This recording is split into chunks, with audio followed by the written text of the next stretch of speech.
कोकणात गेल्या 10 ते 12 दिवसांपासून पडणाऱ्या अवकाळी पावसामुळे सिंधुदुर्ग जिल्ह्यातील अनेक शेतकऱ्यांचं मोठ्या प्रमाणात नुकसान झालं आहे। उन्हाळ्यात घेतल्या जाणाऱ्या मिरची उत्पादनाचे लाखो रुपयांचे नुकसान झाल्यामुळे छोट्या शेतकऱ्यांवरती संकट कोसळलं आहे। त्यामुळे शासनाने याची तात्काळ दखल घेऊन शेतकऱ्यांना मदत करावी अशी आर्त हाक देण्यात आली आहे। पाहूयात।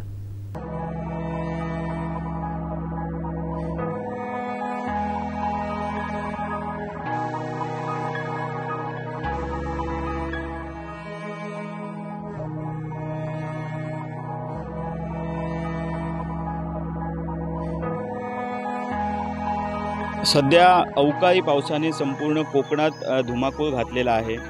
गेल्या 10 दिवसांपासून हा पाऊस कोकणात पडत आहे आणि त्यामुळे शेतकरी असतील किंवा जे छोटे मोठे व्यावसायिक असतील यांचं मोठं नुकसान झालेलं आहे। खरं तर मान्सून अजून दाखल झालेला नाही आहे। 2 तारीखनंतर मान्सून दाखल होणार आहे आणि त्या अगोदर हा पाऊस सुरू झाल्यामुळे जी उन्हाळ्यातील जी कामं होती, शेतीची कामं होती, ती शेतकऱ्यांची अपुरी राहिलेली होती। मुख्य म्हणजे जर पाहायला गेलं तर उन्हाळ्यात ज्या काही खेडेगावातील जे शेतकरी असतात त्यांची मिरचीची पिकं, कोकम, त्याचप्रमाणे उन्हाळी शेंगदाणा अशी विविध पिके ही छोटे शेतकरी घेतात आणि यावर या शेतकऱ्यांचा संपूर्ण वर्षाचा अर्थार्जन जे आहे ते चालतं। मी आता आहे वेंगुर्ले तालुक्यातील मातोंड येथील काजिरमाळा या ठिकाणी आहे आणि या ठिकाणचे जे शेतकरी आहेत याच्याचबरोबर इतर भागातील सुद्धा वेंगुर्ले तालुक्यात अनेक असे भाग आहेत ज्या ठिकाणी मिरचीची शेती ही केली जाते।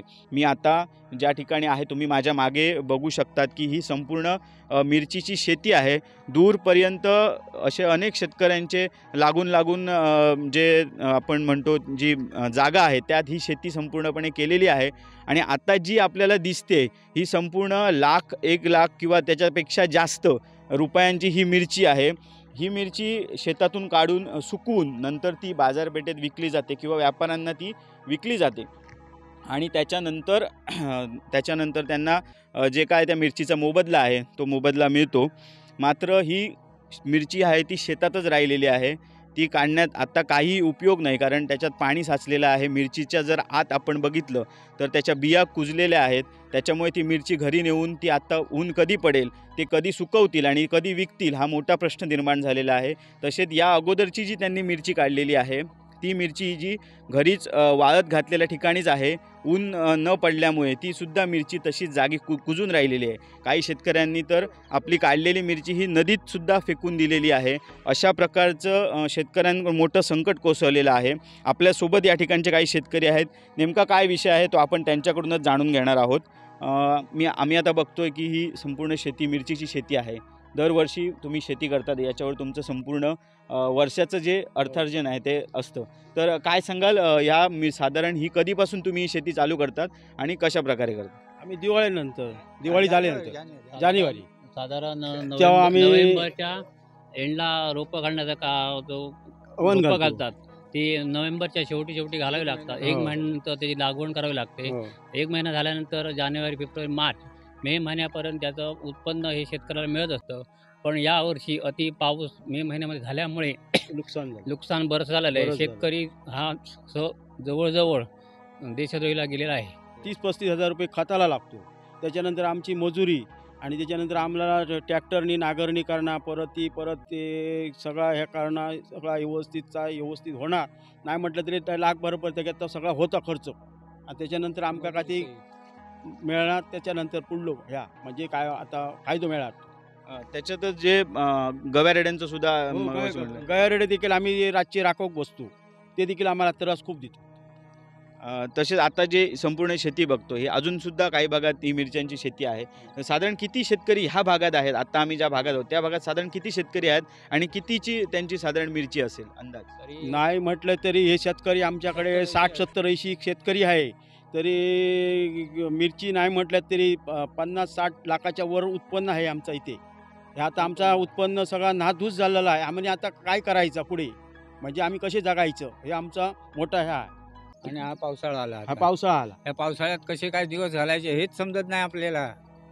कारण आता गणपती आला, हे सण आले, त्या सणासाठी तरी आपल्याला काहीतरी पाहिजे, ते काहीच नाही, सगळं निघून गेलं या पावसाने। बारीक जो शेतकरी आहे तो याच्यात भरडला गेला। जो काही हाताच्या बोटावर जे शेतकरी आहेत त्यांचं सगळं हे निघून गेल्यामुळे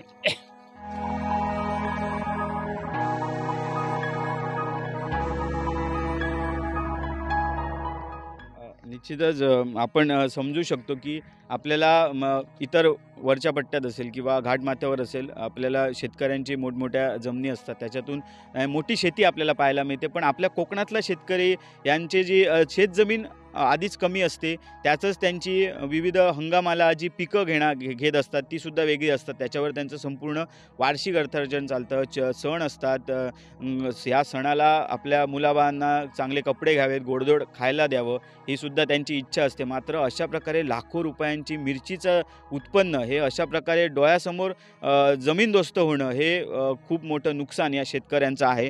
आणि याकडे कुठेतरी शासनाने सुद्धा लक्ष द्यावं अशी त्यांची आर्त हाक आहे. त्याचप्रमाणे मगाशी जसं तुम्ही म्हटलं तसं या उन्हाळी शेंगदाणासुद्धा या ठिकाणी केला जातो. तोसुद्धा विक्री केला जातो, तेल काढलं जातं किंवा त्याचं वार्षिक लागणार जे घरात पुरवलं जातं, त्याबद्दल काय सांगा? प्रति शेतकरी थोडं शेंगदाणा भुईमुग करतो, कारण तेलाची आवश्यकता. आता तेलाचा दर बघितला तर तो गगनाला भिडलेला आहे. तरी प्रति शेतकरी नाही म्हणजे 10 गुंठे, 15 गुंठे, 20 गुंठे असे 1 एकरपर्यंत शेती करतो. शेंगदाण्याच्यावरती, मिरच्यावरती, त्यानंतर इतर काही कडधान्य त्याच्यावरती शेतकऱ्यांचा उदरनिर्वाह हा चालतो.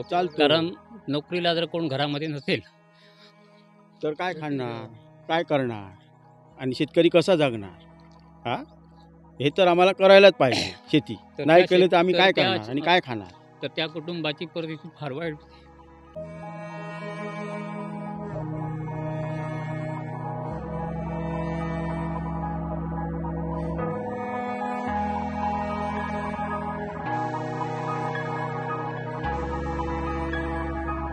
चार महिन्यात म्हणजे कोळपणी, नांगरणीपासून, ट्रॅक्टरपासून सगळा खतपाणी ह्या सगळ्यापासून जवळजवळ 70 ते 80,000 रुपये खर्च येतो. आणि साधारण प्रति शेतकरी जर व्यवस्थित मिरची झालीच कुठच्या वर्षाला, तर काय साधारण नफा शेतकऱ्याला मिळतो? लाखभर रुपये सुद्धा मिळतो. 1,00,000-1.5 लाख पर्यंत मिळतो. मोठ्या शेतकऱ्यांना 2-2, 3-3 लाख सुद्धा भेटतात. पण सर्वसाधारण लहान बारीक सारीक असतात ते लाखभर रुपये कमावतात. मिळतो. त्याच्यात तो उदरनिर्वाह करतो वर्षाचा. मग आता जो हा अवकाळी पाऊस पडलेला आहे, त्याच्यातून साधारण शेतकऱ्याला काय मिळणार आहे हे काय सांगा? आता सध्या काहीच मिळणार नाही, शून्य. म्हणजे सकाळ आता काढलेली मिरची आहे ना, ती घरी नुसती कुजलेली आहे, ती नदीत फेकून दिलेली आहे.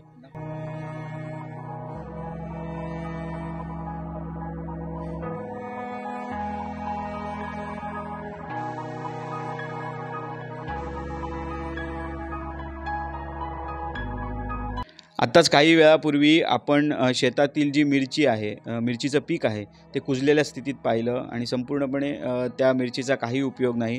आत्ता मी याच ठिकाणच्या एका शेतकऱ्याच्या घरी आहे आणि आपण या ठिकाणी बघू शकतात की ही जी मिरची वाळत घातलेली आहे, ते जी मिरची एक मिरची जे पीक आहे ते काढलेलं होतं आणि अशा प्रकारे मिरची वाळत घालावी लागते. त्याचे देठ असतात ते काढावे लागतात आणि त्याच्यानंतर ती मिरची विक्रीसाठी जाते. मात्र संपूर्णपणे या मिरचीला बुरशी आलेली आहे. ऊन न पडल्यामुळे मिरची ही संपूर्ण फुकट गेलेली आहे. काही मिरचीचं त्यांनी अक्षरशः ओतून टाकलेली आहे. आपल्यासोबत या ठिकाणचे शेतकरी आहेत. साधारणतः आम्ही ही या ठिकाणी मिरची बघतोय. शेतातीलही मिरची आत्ता बघितली जाऊन. तर काय सांगाल याबद्दल? कशा प्रकारे ही तुम्ही मिरची जानेवारी डिसेंबरपासून सुरुवात होते आणि पुढे कशी प्रोसेस होते, काय सांगा? डिसेंबरपासून ह्याची आम्ही सुरुवात केली. मिरची म्हणजे जमीन तयार करायची, त्याच्यानंतर ते रोप लावले, त्याच्यानंतर त्या रोपाला औषध उपचार सगळा करून की नाही लागवडीला आली, ती लागवडीला आणली खर्च सगळा करून. आणि आता ह्या महिन्यात की नाही हे पाऊस पडला आणि हे आता माझं जवळजवळ काहीतरी 70-1 हजाराचं नुकसान झालं. हे एका पाड्याचं 60-65-70 हजाराचं की ना एका पाड्याचं माझं नुकसान झालं, एका पैऱ्याचं. आता ह्याच्या पलीकडे आहेत अजून माझ्या मिरचे मळ्यात, ते वेगळेच आहेत.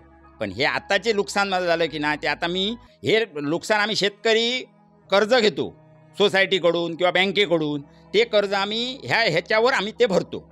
आंबा कर्ज घेतो, त्या आंब्यात काय मिळत नाही धड, पण ह्या मिरच्यातच आमका 4 पैसे आम्हाला मिळतात. ते 4 पैसे भेटल्यानंतर आम्ही त्याच्यात ते कर्ज फेडतो. सोसायटीचे म्हणा किंवा शेती कर्ज म्हणा किंवा खावटी कर्ज म्हणा, ही जी आम्ही काय कर्ज घेतो वर्षाची, ती वर्षाक आम्ही ते पैसे शेतीत खर्च करतो आणि ह्याच्यावर आम्ही ते सगळं हे करतो.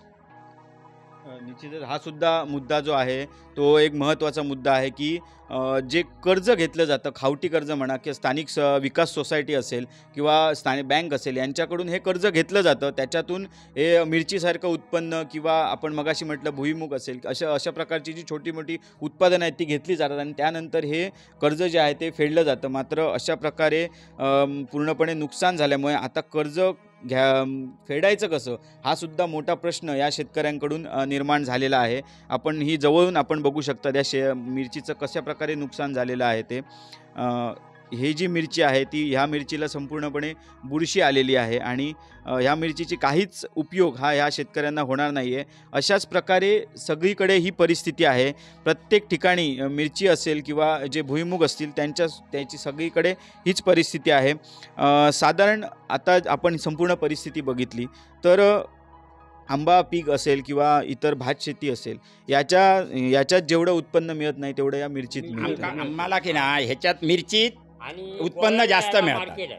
म्हणजे गोव्याला आता की नाही म्हटलं तरी आता आमच्याकडे विचारायला येतात, तुमच्याकडे 600-650 रुपयापर्यंत आम्ही ही मिरची घेतो, आहेत तुमच्याकडे तर द्या, पण आमच्याकडे मिरचीत नाही तर आम्ही देणार कुठून, हां असं झालेलं आहे. आणि ह्या मिरचीत आंब्यात मिळत नाही आम्हाला, भात शेतीत एवढे पैसे भेटत नाही. एवढी आमची माणसं घरातली, आता हे माणसं माझी काढायला की नाही 17-18 माणसं मिरची तोडायला होती झाडावरची, आणि त्याशिवाय घरी ते देठ काढण्यासाठी की नाही ती जवळजवळ 7-8 माणसं देठ काढायची दिवसभर.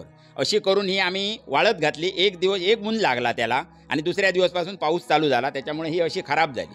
ही एवढी आहे आणि अजून टाकलेली आहे ह्याच्या डबल. गॅसाच्या एका डबऱ्यामध्ये आम्ही ती ओतली काल. ही आता म्हटलं ओतूया, ही ओतूची या, पण ती आता म्हटलं रामांदे उद्या म्हटलं हे करूया. तर शासन जे आहे ते आंबा असेल किंवा काजू नुकसान भरपाई देतं का, भरीव नुकसान भरपाई शेतकऱ्यांसाठी जाहीर करतं किंवा शेतकऱ्यांसाठी अनेक योजनासुद्धा जाहीर करतं. मग काय शासनाकडे हाक द्याल या संपूर्ण नुकसानी? आता शासनाने आम्हाला काय ते हे त्याच्यावर काय ते निर्णय करायचा नाही. कारण कसं आहे माहिती आहे, आम्ही कर्ज तरी हे करायचं, मग आम्ही तेवढं तरी आम्हाला हातभार लावल्यावरही जायचं. आता पुढे गणपती येणार, दिवाळी येणार, हे सण येणार. या सणात पण आम्ही आता काय करणार तुम्ही सांगा. मग ह्याच्यावर आम्ही ते हे कर्ज भरून दुसरं कर्ज घेतो ना आम्ही, परत हे कर्ज भरायचं आणि दुसरं कर्ज घ्यायचं. मग आम्ही ते सण पुढचे त्या कर्जावर पैशावर हे करतो. पण आता हे आमचं नुकसान झालं की ना, मग आम्ही आता ह्याच्यात कर्ज कसं भरणार, ह्या शेतकऱ्याचा प्रॉब्लेम आहे ना, नाहीतर आत्महत्या करावी लागणार. निश्चितच कोकणातील शेतकरी हा संयमी आहे. किती झालं तरी पेज खाऊन राहील, मात्र आत्महत्येसारखं पाऊल उचलत नाही. आणि निश्चितच शासन ही जी आर्त हाक आहे ती ऐकेल अशी अपेक्षा शेतकऱ्यांकडून आहे. कारण एक जर विचार केला तर शेतकऱ्यांच्या या ठिकाणचे जे कोकणातील शेतकरी आहेत यांची शेतजमीन ही छोटी शेतजमीन असते. घाटमाथ्यावरची एकरान एकर अशी शेतजमीन या कोकणातल्या शेतकऱ्यांची नसते. किंवा काही शेतकरी हे खंडाला जमीन घेऊन शेती करतात, काही शेतकरी हे दुसऱ्याकडून ज्यांची दुसऱ्यांची जमीन असते ते शेती करतात. काही लोक मुंबई ठिकाणी असतात, त्यांचीसुद्धा पडीक जमीन असते, त्या ठिकाणी शेती करतात. या काही शेतकऱ्यांच्या नावावर त्यांचे सातबारासुद्धा नसतात, मात्र त्या जमिनीत ते शेती करतात. आणि या संपूर्ण नुकसान भरपाईसाठी शासनाकडून सातबाराची अट ठेवली जाते. सातबारा त्या जमिनीचा त्या मालकाच्या नावावर असावा किंवा त्या ठिकाणी त्यात मिरची पीक किंवा जे पिकाचं नुकसान झालेलं आहे त्याची नोंद असावी, अशी अट ही शासनाकडून ठेवली जाते. मात्र अशा प्रकारे शेतकरी हे कागदोपत्री पूर्तता करू शकत नाहीत, कारण त्याला तांत्रिक ह्या बाबी ज्या सर्व आहेत त्याच्या आड येतात आणि ते शेतकरी या नुकसान भरपाईपासून वंचित राहतात. कारण अशा प्रकारे जो अवकाळी पाऊस आलेला आहे, 10-15 दिवस अगोदरपासून हा पाऊस सुरू झालेला आहे आणि पुढे पुन्हा 2 तारीखपासून किंवा आता जे पुढचे काही दिवस आहेत त्या दिवसातसुद्धा पाऊस आहे. त्यामुळे ही मिरची आता सुकून किंवा याचा काही उपयोग होणार नाही आहे. त्यामुळे शासनाने काही वेळा जी सातबाराची जी अट आहे ती शिथिल करावी. स्थानिक प्रशासन असेल किंवा शासनाचे अधिकारी असतील किंवा कर्मचारी असतील त्यांच्या वतीने या संपूर्ण शेतीचा पंचनामा करण्यात यावा पुढील 2 दिवसात आणि त्यानंतर या शेतकऱ्यांना संपूर्ण सरसकट अशी जे नुकसान भरपाई आहे ती देण्यात यावी अशी मागणी या शेतकऱ्यांकडून होते आहे. निश्चितच या संपूर्ण शासन असेल किंवा पालकमंत्री असतील, स्थानिक आमदार असतील, हे या संपूर्णपणे याची दखल घेऊन या शेतकऱ्यांना न्याय देतील असा विश्वास शेतकऱ्यांनी व्यक्त केलेला आहे. कॅमेरामॅन साहिल दहीबावकर सहित दीपेश परब, वेंगुर्ला. आमचे दिवसभरातले सर्व अपडेट्स, ताज्या घडामोडी आणि थेट लाईव्ह पाहण्यासाठी सबस्क्राइब करा, लाईक करा कोकणचं नंबर 1 महा चॅनल कोकण 7 लाईव्हचं YouTube चॅनल.